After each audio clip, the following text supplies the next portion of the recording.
Calmness is the rarest quality in human life. It is the poise of a great nature, in harmony with itself and its ideals. It is the moral atmosphere of a life self-centered, self-reliant, and self-controlled. Calmness is singleness of purpose, absolute confidence, and conscious power, ready to be focused in an instant to meet any crisis. The man who is calm has his course in life clearly marked on his chart. His hand is ever on the helm. Storm, fog, night, tempest, danger, hidden reefs, he is ever prepared and ready for them. He is made calm and serene by the realization that in these crises of his voyage he needs a clear mind and a cool head, that he has naught to do but to do each day the best he can by the light he has, that he will never flinch nor falter for a moment, that though he may have to tack and leave his course for a time, he will never drift. He will get back into the true channel. He will keep ever headed toward his harbor. When he will reach it, how he will reach it, matters not to him. He rests in calmness, knowing he has done his best. If his best seems to be overthrown or overruled, then he must still bow his head in calmness. To no man is permitted to know the future of his life, the finality. Calmness comes ever from within. It is the peace and restfulness of the depths of our nature. The fury of storm and of wind agitate only the surface of the sea. They can penetrate only 200 or 300 feet. Below that is the calm, unruffled deep. To be ready for the great crises of life, we must learn serenity in our daily living. Calmness is the crown of self-control. When the worries and cares of the day fret you and begin to wear upon you, and you chafe under the friction, be calm. Stop, rest for a moment, and let calmness and peace assert themselves. If you let these irritating outside influences get the better of you, you are confessing your inferiority to them by permitting them to dominate you. Study the disturbing elements, each by itself. Bring all the willpower of your nature to bear upon them, and you will find that they will, one by one, melt into nothingness, like vapors fading before the sun. The glow of calmness that will then pervade your mind, the tingling sensation of an inflow of new strength, may be to you the beginning of the revelation of the supreme calmness that is possible for you. Then in some great hour of your life, when you stand face to face with some awful trial, when the structure of your ambition and life work crumbles in a moment, you will be brave. You can then fold your arms calmly, look out undismayed and undaunted upon the ashes of your hope, upon the wreck of what you have faithfully built, and with brave heart and unfaltering voice you may say, "So let it be. I will build again." The most subtle of all temptations is the seeming success of the wicked. It requires moral courage to see, without flinching, material prosperity coming to men who are dishonest, to see politicians rise into prominence, power and wealth by trickery and corruption, to see virtue in rags and vice in velvets, to see ignorance at a premium and knowledge at a discount. To the man who is really calm, these puzzles of life do not appeal. He is living his life as best he can. He is not worrying about the problems of justice, whose solution must be left to omniscience to solve. When man has developed the spirit of calmness until it becomes so absolutely part of him that his very presence radiates it, he has made great progress in life. Calmness cannot be acquired of itself and by itself. It must come as the culmination of a series of virtues. What the world needs and what individuals need is a higher standard of living, a great realizing sense of the privilege and dignity of life, a higher and nobler conception of individuality. Everything that is great in life is the product of slow growth. The newer and greater and higher and nobler the work, the slower is its growth, the surer is its lasting success. Mushrooms attain their full power in a night, oaks require decades.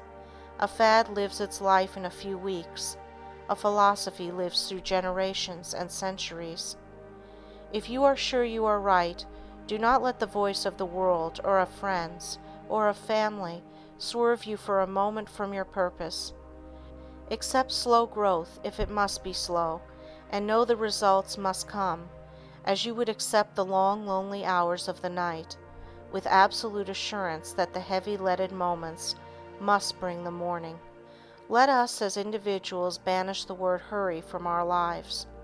Let us care for nothing so much that we would pay honor and self-respect as the price of hurrying it. Let us cultivate calmness, restfulness, poise, sweetness, doing our best, bearing all things as bravely as we can, living our life undisturbed by the prosperity of the wicked or the malice of the envious. Let us not be impatient, chafing at delay, fretting over failure, wearying over results, and weakening under opposition. Let us ever turn our face toward the future with confidence and trust, with the calmness of a life in harmony with itself, true to its ideals, and slowly and constantly progressing toward their realization. A mere theory of life that remains but a theory is about as useful to a man as a gilt-edged menu is to a starving sailor on a raft in mid-ocean. It is irritating but not stimulating. No rule for higher living will help a man in the slightest until he reach out and appropriate it for himself, until he make it practical in his daily life, until that seed of theory in his mind blossom into 1,000 flowers of thought and word and act. The man who has a pessimist's doubt of all things, who demands a certified guarantee of his future, whoever feels his work will not be recognized or appreciated, or that after all it is really not worthwhile, will never live his best. He is dulling his capacity for real progress by his hypnotic course of excuses for inactivity, instead of a strong tonic of reasons for action. Nature in her beautiful love and tenderness says to man, weakened and worn and weary with the struggle, do in the best way you can the trifle that is under your hand at this moment. Do it in the best spirit of preparation for the future your thought suggests. Bring all the light of knowledge from all the past to aid you. Do this and you have done your best. The past is forever closed to you. It is closed forever to you. No worry, no struggle, no suffering, no agony of despair can alter it. It is as much beyond your power as if it were 1,000,000 years of eternity behind you. Turn all that past with its sad hours, weakness and sin, its wasted opportunities, as light in confidence and hope upon the future. Turn it all in fuller truth and light, so as to make each trifle of this present a new past it will be a joy to look back to, each trifle a grander, nobler, and more perfect preparation for the future. The present and the future you can make from it is yours. The past has gone back with all its messages, all its history. Concentration makes the individual life simpler and deeper.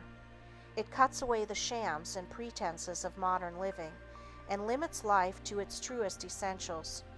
Worry, fear, useless regret, all the great wastes that sap mental, moral, or physical energy must be sacrificed, or the individual needlessly destroys half the possibilities of living.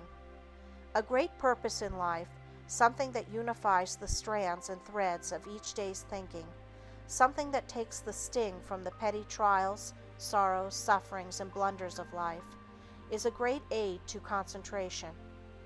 Soldiers in battle may forget their wounds, or even be unconscious of them, in the inspiration of battling for what they believe is right. Concentration dignifies a humble life. It makes a great life sublime. In morals, it is a shortcut to simplicity. It leads to right for right's sake, without thought of policy or of reward. It brings calm and rest to the individual, a serenity that is but the sunlight of happiness. Unhappiness is the hunger to get. Happiness is the hunger to give. True happiness must ever have the tinge of sorrow outlived, the sense of pain softened by the mellowing years, the chastening of loss that in the wondrous mystery of time transmutes our suffering into love and sympathy with others. If the individual should set out for a single day to give happiness, to make life happier, brighter, and sweeter, not for himself, but for others, he would find a wondrous revelation of what happiness really is. The greatest of the world's heroes could not, by any series of acts of heroism, do as much real good as any individual living his whole life in seeking, from day to day, to make others happy.